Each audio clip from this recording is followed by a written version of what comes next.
Just press play. Just a minute or two. Still doing that. Awesome. That's all yours. Thank you. Thank you for doing all this. It just went last time I tested this out, but I think you gotta hit the play button. no, it's great. You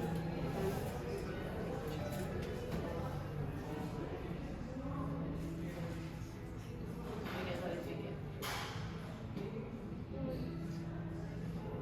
I was like, yeah, the mouse is good. There she is. There she is. We don't have the volume. Oh, yeah, we don't have volume. Just music, everybody. Music.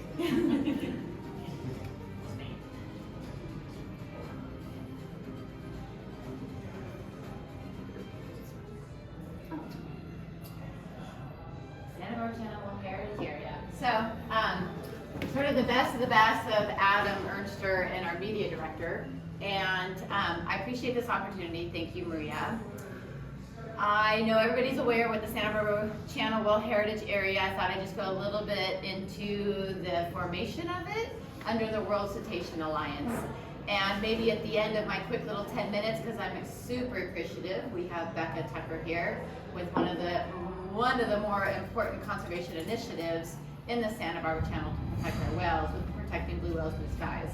So thank you, Becca, for being here. So I'll keep this pretty quick and brief because I want her to really go into details about what we get to share with our visitors on board our vessels on the fact that we live in such an important whale, yay Danny, such an incredible whale habitat. And, well, hello, Tammy. No worries. Such an important whale habitat, and our whales today are definitely living in an urbanized ocean ecosystem.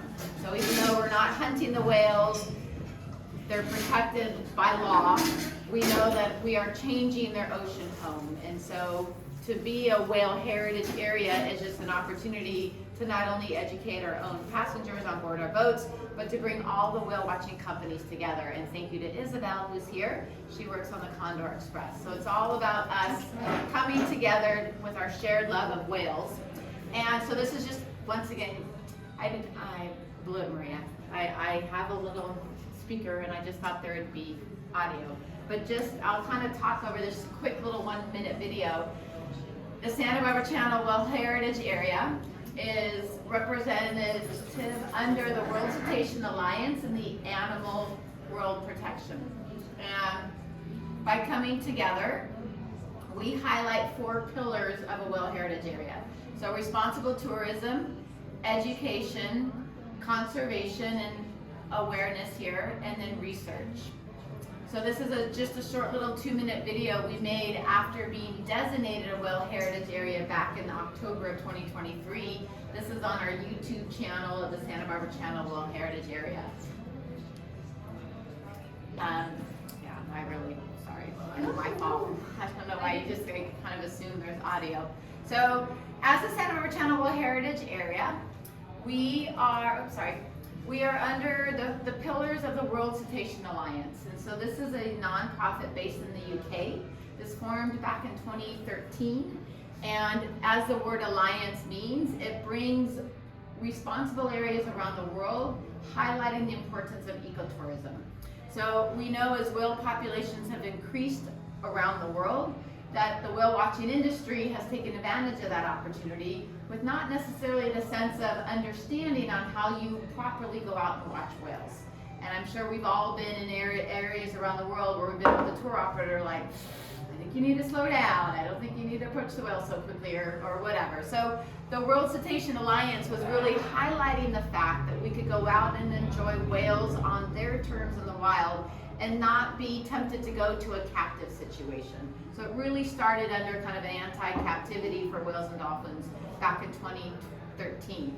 And at that time, I was full-time with Jean-Michel Cousteau, and Jean-Michel was asked to be the honorary president of the World Cetacean Alliance. So that's kind of how it's all come back to us here in Santa Barbara. Jean-Michel happily lives in Santa Barbara and has for over 30 years.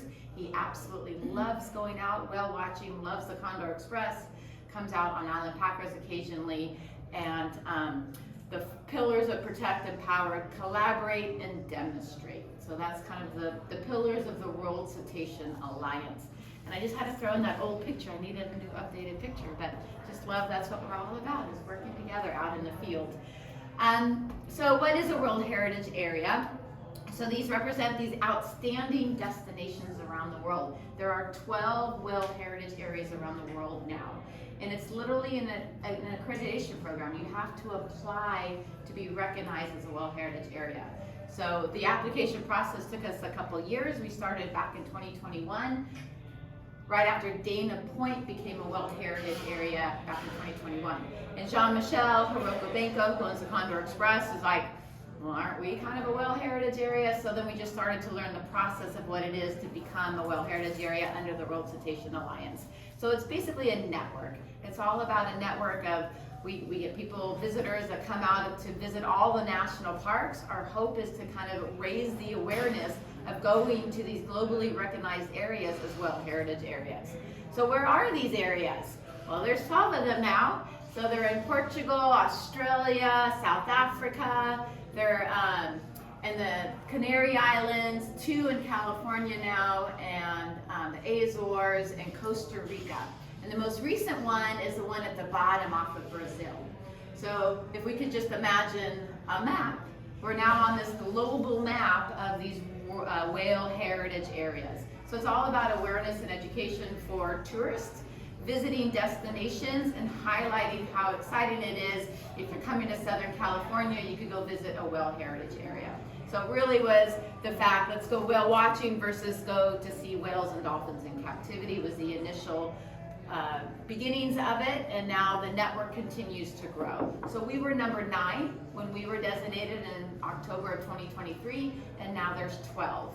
What I don't have on this map, there's another 10 plus that are in the process of becoming a World Heritage Area. They're in what we call the candidate state, and we were a candidate site for about 2 years until we were formally recognized as a World Heritage Area. So this network continues to grow. And as a World Heritage Area, we're promoting responsible tourism. So I'm preaching to the choir here with our boat captains. We've been doing this for decades. We're under the law, the Marine Mammal Protection Act and the Endangered Species Act, but your average visitor going whale watching might not necessarily know what those rules and regulations are. So it's just an opportunity to highlight why having a World Heritage Area brings together the tour industry with the research and the important conservation initiatives. And the success stories, it's really fun to be listed as one of the success stories on this global platform now. So just going to kind of go through this really quickly. And then this was the process of how we became a World Heritage Area. So the World Cetacean Alliance really opens it up to any region of the world, but it's community-based conservation. It takes the local community to want to even apply to be a World Heritage Area. There's no regulations, there's no federal agency coming in and saying, hey, you should be a World Heritage Area. It was all about a community-based whale watching companies coming together, working with great support from the Channel Islands National Park. Sean Hastings was one of our biggest advocates from the very beginning. Like, of course we're a World Heritage Area, how can I help? And then we were candidate side, as I mentioned, and then finally designated. And as a designated whale watching, whale heritage area, part of our responsibility is we provide an annual report, and the annual report is bringing together all of the tourists that go out on all the 8 different whale watching companies. I have that listed here. It's just kind of our mission of dedicated to promoting responsible tourism, providing ocean education, research, supporting research, and supporting great conservation initiatives. This was sort of the original steering committee.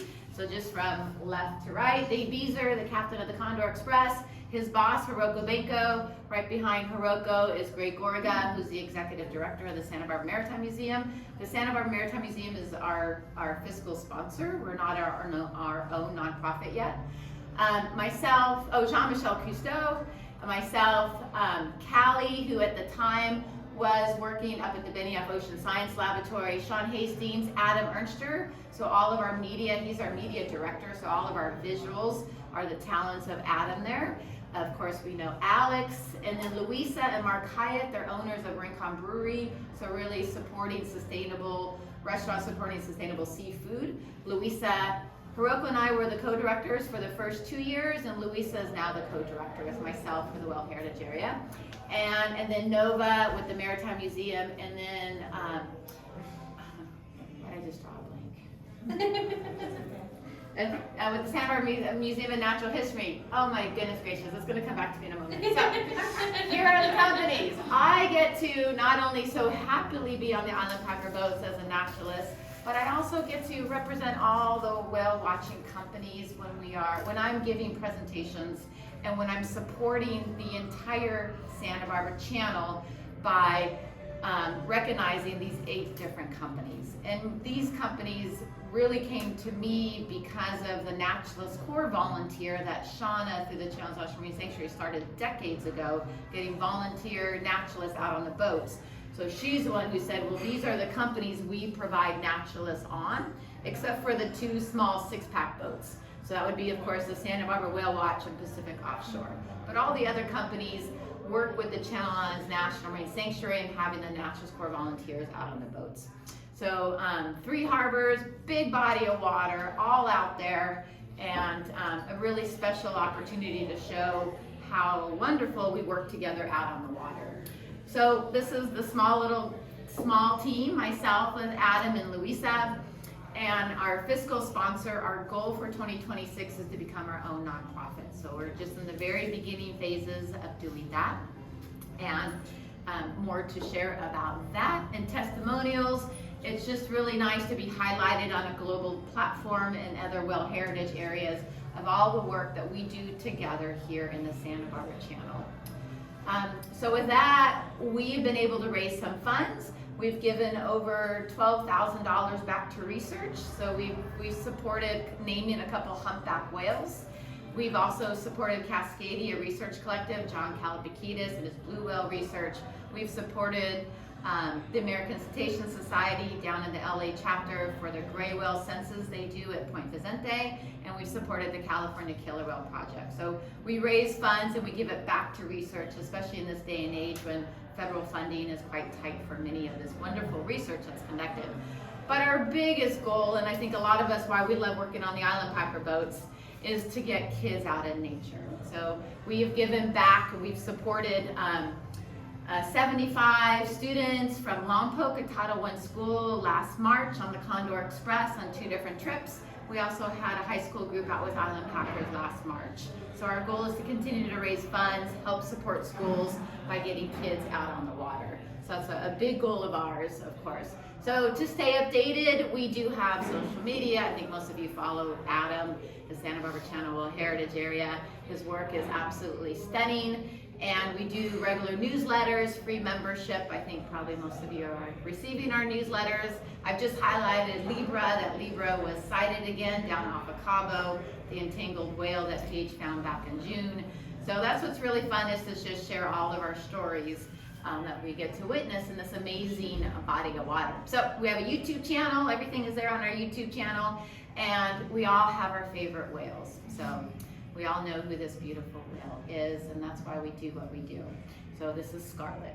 And with that, Battle of the Blues, we just had it dubbed and translated into Spanish. It just was the feature film at the Blue Whale Festival in Loreto, Mexico last month. So we're really excited about that. Thanks to Becca, who's worked really closely, and her sponsorship through the California Marine Sanctuary Foundation that she'll tell us more. So that is our goal, is to just spread the awareness and the awareness of these conservation initiatives. And I'm always just so thrilled to share the amazing work of the Blue Whales Blue Skies, whether we're out on the boats or just talking to all of our friends. But Becca is doing an amazing work to raise the awareness and to slow our ships down to protect the whales. So Becca, appreciate you being here tonight. I'm going to turn it over to you. Thank you.